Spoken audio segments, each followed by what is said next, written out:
प्यारे बच्चों, आज हम लोग भूगोल का पार्ट 3 खनिज संपदा को पढ़ेंगे। तो चलिए शुरुआत करते हैं इस वीडियो के माध्यम से।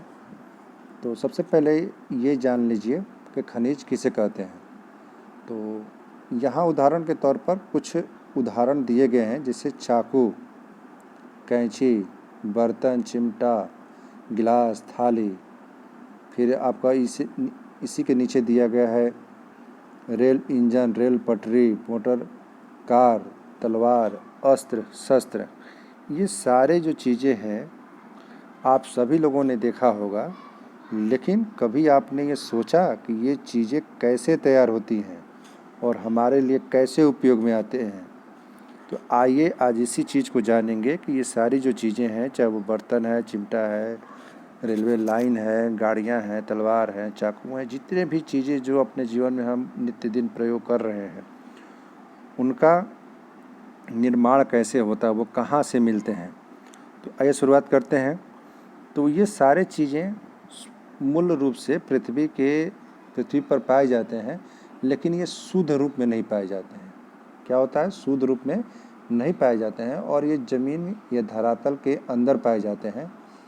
तो यहाँ सर्वप्रथम ये जानेंगे कि खनिज पदार्थ किसे कहते हैं। तो एक चीज़ यहाँ अंडरलाइन की गई है, देखिए ध्यान दीजिए कि खनिज पदार्थ वे वस्तुएं हैं जो खोद कर धरातल से निकाली जाती है, उसे क्या कहते हैं? खनिज पदार्थ कहते हैं।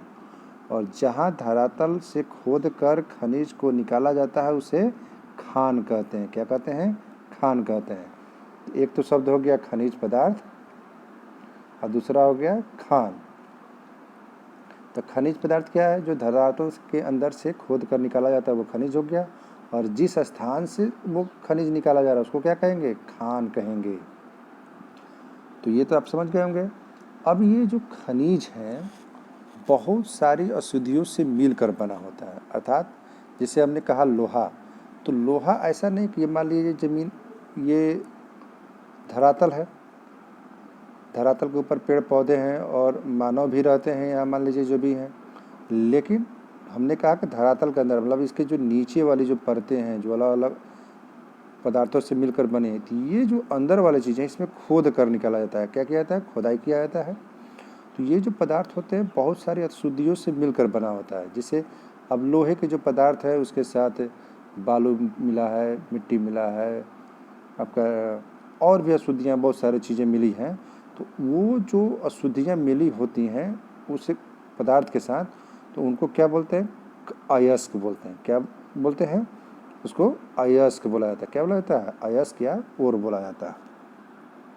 तो इस तरह विभिन्न जो धातुएं हैं, जैसे लोहा हो गया, तांबा हो गया, एल्युमिनियम हो गया, सबके अयस्क अलग अलग होते हैं और सबको अलग अलग ज़मीनों के अंदर से खोद कर निकाला जाता है। फिर उसको मशीनिंग प्रक्रिया द्वारा उसे शुद्ध किया जाता है, तब हम शुद्ध धातु प्राप्त करते हैं। तो ये तो हो गया अयस्क। अब इसी अयस्क से हम लोग क्या प्राप्त किए? खनिज पदार्थ प्राप्त किए। ठीक, तो पृथ्वी पर जो खनिज है वो दो खनिज पदार्थ जो है वो दो रूपों में पाया जाता है। कौन से दो रूप है? पहला है धात्विक खनिज और दूसरा है अधात्विक खनिज। तो धात्विक खनिज में कुछ उदाहरण दिए गए हैं, जैसे आपका लोहा दिया गया है, तांबा दिया गया है, सोना दिया गया है, चांदी दिया गया है, एल्युमिनियम दिया गया है। और अधात्विक खनिज में क्या दिया गया है? तो अधात्विक खनिज में आप देखिए कोयला, खनिज तेल, अवरक, गंधक, पोटास। तो ये जो पदार्थ हैं ये अधात्विक खनिज है। तो इसको आपको याद रखना होगा।